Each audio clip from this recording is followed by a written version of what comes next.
Welcome you all. आज हम जिस प्लांट की बात करने वाले हैं वो है स्नोबुश प्लांट। ये देखिए, स्नोबुश प्लांट है। इस प्लांट का बॉटनिकल नेम है ब्रेनिया निवोसा। ये प्लांट जो है, इसके पत्ते जो है ये पूरी तरह से बर्फ से आच्छादित ऐसा कलर है इसका, इसलिए इसे स्नोबुश प्लांट बोला जाता है। इसके पत्ते जो है ग्रीन और वाइट कलर के कॉम्बिनेशन में आते हैं। बहुत ही प्यारे पत्ते आते हैं इसके। इनका जो पूरा लुक है वो पूरा लुक इनके कलर कॉम्बिनेशन पे ही डिपेंड है। ये जो प्लांट है ये आपको नर्सरी में इसकी कॉस्टिंग जो है वो 80 से 100 रुपीज़ में छोटा प्लांट आ जाएगा। अकॉर्डिंग टू साइज़ इसकी कॉस्टिंग बढ़ती जाती है। अगर आप इसका छोटा सा कोई भी प्लांट लाते हैं या फिर कटिंग लाते हैं तो भी आपके लिए सफिशिएंट है, आप इसे आराम से लगा सकते हैं। एक इजी टू केयर इंडोर और आउटडोर प्लांट है दोस्तों। इसे आप ज़मीन में भी लगा सकते हैं या फिर किसी भी गमले में भी लगा सकते हैं। एक ऐसा प्लांट है जो ट्री प्लांटेशन या ट्री गार्डनिंग के लिए बहुत प्यारा लगेगा और आप इस प्लांट की इजी तरीके से ये भी बोनसाई भी बना सकते हैं। एकदम आसानी से बोनसाई बनाई जा सकती है इस प्लांट की। और इस प्लांट का लुक भी देखिए, यहाँ पे ये जो है ये छोटा प्लांट है फिर भी इसका लुक ट्री लुक आता है। तो आपको अगर अपने गार्डन में ट्री लुक गार्डनिंग करनी है या फिर आपको किसी तरह का डेकोरेशन करना है तो भी ये प्लांट बहुत अच्छी तरह से दिखता है। ये देखिए, इस नीचे से देख सकते हैं आप। यहाँ पे इसका जो लुक है एक बड़े ट्री जैसा लुक आता है इसका। इसी वजह से अगर आप इसकी बोनसाई भी बनाते हैं तो भी ये बहुत अच्छी लगती है।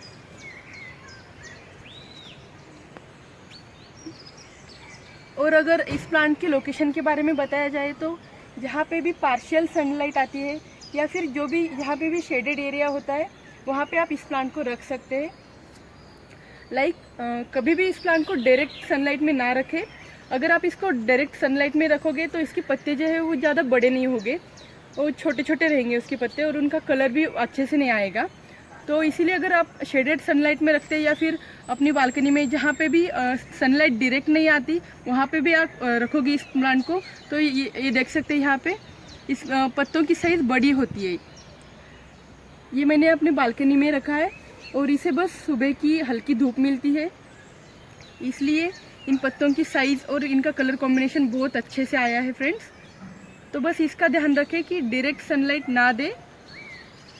तो फ्रेंड्स, अब हम बात करते हैं इसकी मिट्टी की। तो इसे जो मिट्टी लगती है वो वेल ड्रेन सॉइल होनी चाहिए, जो कि हम जब भी हम मिट्टी में पानी डालेंगे तो वो अच्छी तरह से ड्रेन होना चाहिए। अगर इसके गमले में पानी जमा रहता है तो इसके रूट्स गल जाएंगे, इसलिए हमें जो भी सॉइल बनानी है वो वेल ड्रेन सॉइल बनानी है। तो इसके लिए सॉइल बनाने का कॉम्बिनेशन मैं बताती हूँ कि एक हिस्सा आप कोई भी सैंड लीजिए, एक हिस्सा गार्डन सॉइल लीजिए और एक हिस्सा आप कॉम्पोस्ट लीजिए। तो इससे जो सॉइल बनेगी वो बहुत ही अच्छी वेल ड्रेन सॉइल होगी, जो कि इस प्लांट के लिए अच्छी रहेगी। मैं हर बार अपने गार्डनिंग में इसी तरह की सॉइल यूज़ करती हूँ ताकि जो भी मेरे प्लांट्स हैं उनमें पानी जमा ना रहे, इसलिए मेरे प्लांट्स अच्छे रहते हैं। तो अभी इसके वाटरिंग के बारे में अगर देखा जाए तो फ्रेंड्स, इसे रेगुलर वाटरिंग चाहिए। मतलब जितना भी अपनी मिट्टी में मॉइस्ट होना चाहिए बस।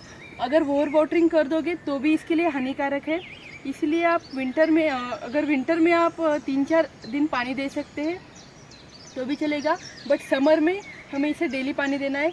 जो भी इसकी मिट्टी है वो पूरी तरह से ड्राई ना हो, बस इतना ध्यान रखना है, क्योंकि मिट्टी में मॉइस्ट बना रहना चाहिए। बस ओवर वाटरिंग ना करें, ओवर वाटरिंग करने से भी ये प्लांट ख़राब हो सकता है।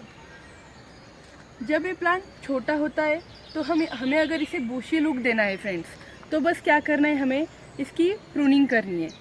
मतलब जो भी हमें ये टिप्स रहते हैं, ऊपर के जो टिप्स रहते हैं ग्रोइंग टिप्स, बस उन्हें हमें निकाल देना है ऐसे।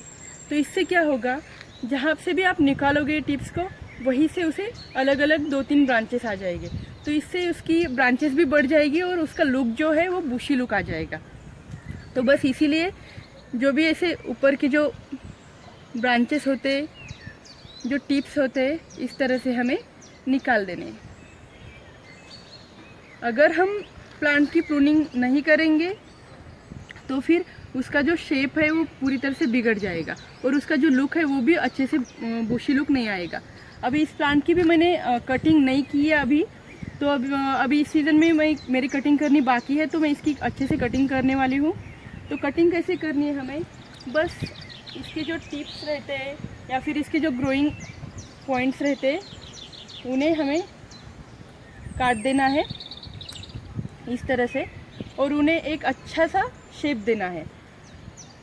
इससे क्या होगा फ्रेंड्स, क्योंकि हमारा जो प्लांट है वो यहीं पे अच्छा सा बना रहेगा। अगर हम इस प्लांट को ज़मीन में लगाते हैं तो इसकी हाइट आराम से 4-5 फीट ऊंची हो जाती है। अगर हम इसे गमलों में लगाते हैं तो डिपेंड्स हम इसे कितने बड़े गमले में लगा रहे हैं, उसके हिसाब से इसकी हाइट बढ़ेगी, या फिर हम इसकी कितनी हाइट पे कटिंग करते रहते हैं उसी हिसाब से इसकी पूरी हाइट बनी रहेगी। तो इस तरह से अगर आप इसके पूरे जो ब्रांचेस है जो अलग तरह से आए हैं या फिर अनवांटेड ब्रांचेस है उनको हम निकाल देंगे, तो ये प्लांट जो है वो अच्छे से शेप में आ जाएगा। और अभी जैसे मैंने ऊपर के ब्रांचेस निकाल दिए हैं, जहाँ से भी देखिए, अगर यहाँ से मैंने ब्रांच निकाला है तो अभी यहीं पे इसके 2 नोड्स आ जाएंगे। तो इसी तरह से ये बुशी बनता चला जाएगा। और यहाँ पे देख सकते हैं आप, नीचे से भी मेरे ब्रांचेस, बहुत से ब्रांचेस आ रहे हैं, ये देखिए। तो इससे मेरा ये जो प्लांट है वो और भी बुशी होगा और बहुत प्यारा लगता है। अगर पूरा बुशी हो जाता है प्लांट तो पूरा बर्फ से आच्छादित ऐसा प्लांट लगता है ये। अभी अगर हम इसके फर्टिलाइज़र के बारे में बात करेंगे दोस्तों, तो महीने में एक बार 1 मुट्ठी वर्मी कंपोस्ट या काउडंग कुछ भी हम इसको दे देंगे तो इसके लिए काफ़ी है। या फिर 15 दिन में एक बार लिक्विड कंपोस्ट भी हम इसको दे सकते हैं। विंटर के सीज़न में फ्रेंड्स इसका डॉर्मेंसी पीरियड होता है, तो इस पीरियड में हमें इसकी ज़्यादा ध्यान देना ज़रूरी है। इसलिए बस इतना याद रखना है हमें कि विंटर सीज़न में हमें इसे जितना हो सके उतना इंडोर रखना है, क्योंकि अगर बाहर की बहुत ज़्यादा ठंडी हवा है उससे भी हमें इसे बचाना है।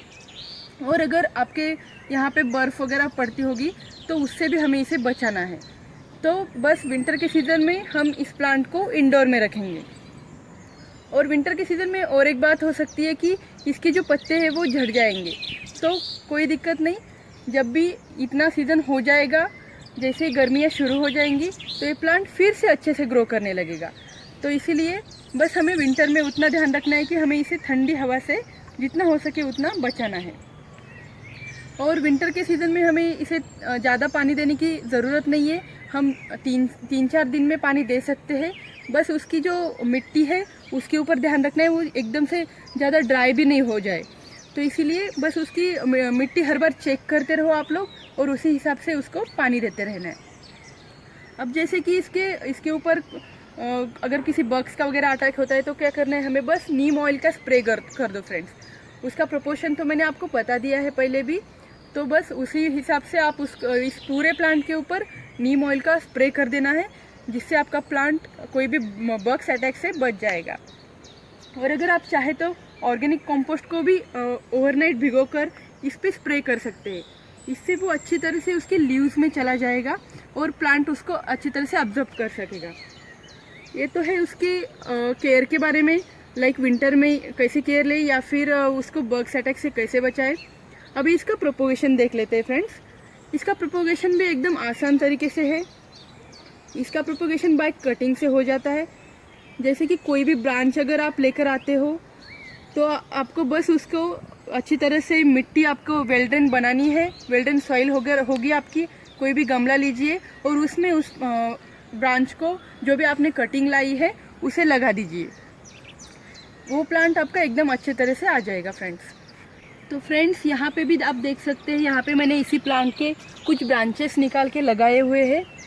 ये देखिए 1-2 ब्रांचेस है जो मैंने इसी प्लांट के कटिंग से लगाए हैं यहाँ पे, ताकि मुझे इस प्लांट को और भी बुशी बनाना है, या फिर मैं ये जब ब्रांचेस अच्छे से डेवलप हो जाएगी तो मैं इसे अलग तरह के गमले में भी लगा सकती हूँ। तो एकदम आसान तरीके से इसका प्रोपोगेशन हो जाता है फ्रेंड्स। तो फ्रेंड्स ये सब है इस प्लांट के केयर और कैसे केयर लेनी है आपको, या फिर इसकी वाटरिंग और सॉइल के बारे में।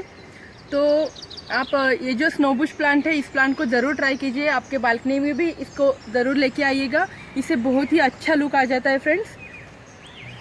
तो अगर आपको आज का मेरा वीडियो अच्छा लगे तो इसे लाइक कीजिए, शेयर कीजिए और मेरे चैनल को ज़रूर सब्सक्राइब कीजिएगा फ्रेंड्स। तो जब तक के लिए don't be mean, just go green. Okay bye.